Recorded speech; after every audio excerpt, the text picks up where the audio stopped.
Karl Lagerfeld is nothing short of an institution. The way he is with people, his team, he's admirable.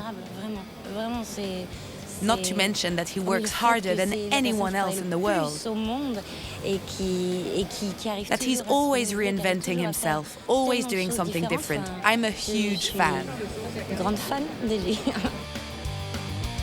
To see Karl Lagerfeld after all these years, well, he still surprises us. You can see how the secret to everything that's good in life is simply passion. And for me, Lagerfeld is passion. It's about daily life. What's great is to be dressed well all the time. It's not about being chic on a night out and being lazy the rest of the time. That for me is not okay. Since his arrival at Chanel in 1983, Lagerfeld has been an integral part of the brand. In fact, he hasn't missed a single show.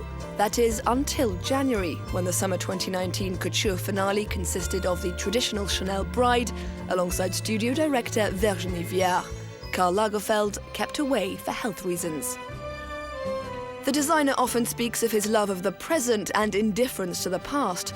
Nonetheless, in 2017, Lagerfeld chose to reveal a collection at the Elbe Philharmonic Concert Hall, an homage to his native Hamburg. Lagerfeld's father made his fortune in business. His mother raised him almost single-handedly, and she later became his muse. In 2014, under the Great Dome of Paris's Grand Palais, Lagerfeld recreated a typical Parisian street, overrun by exceptionally chic protesters. My mother was a feminist. When I was 7 or 8, she told me that men weren't so important. She told me if you're not too ugly, you can have a child with pretty much any man. It's a pragmatism her son inherited. Lagerfeld understood from a young age that in order to sell collections, you need to also sell the stories that underpin them. That's the spirit of the collection, which for me is more important than any one particular piece. It comes as a whole, the demonstration, the street, the clothes, the girls, everything comes as one. It's a melting pot of propositions and ideas. There's always a strike and a riot in Paris, so it's very true to life.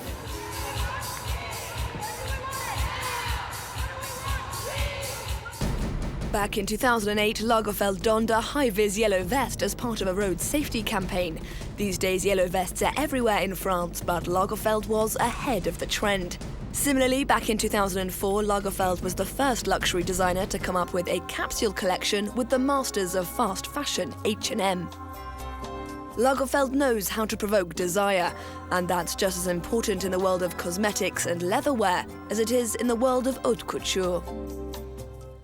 Chanel sells lipstick, perfumes. It's more affordable than the ready-to-wear collections. But to get the message out, for people to see what we're doing, you need an impressive decor and atmosphere. This will be seen all over the world. The idea is very simple. Luxury needs to be normalized. And as far as if you have the opportunity to buy these things, you need to wear them in a cool and relaxed way, just like you do when you go to the supermarket. It's vulgar when you start treating it like Sunday best. His pronouncements may often seem flamboyant, to say the least, but he can also be an astute commentator on the world he lives in. In 2013, at the peak of the debate on gay marriage, Lagerfeld let his stance be known. Most haute couture shows end with a wedding dress. That year, it was 2 brides strutting down the catwalk. Yes, I think it's a very good idea. It shouldn't be a problem in France, where church and state are separate. So churches can continue with their little marriages and the divorces too. And you know, they shouldn't be too precious about marriage either, in a country in which half of all marriages end in divorce. The year before, another overt reference to a major question of the day, the transition from fossil fuels to renewables. The catwalk was adorned with dozens of solar panels and a replica wind farm. Everything I do comes to me spontaneously. I don't do market research, I don't think about it. I listen to an internal voice. I'm like the Joan of Arc of chiffon, that's all. Karl Lagerfeld isn't a big drinker. He saves his excesses for his designs and always likes to take his time. Sitting at a Parisian bistro, watching girls go by, reading a book, it's not bad.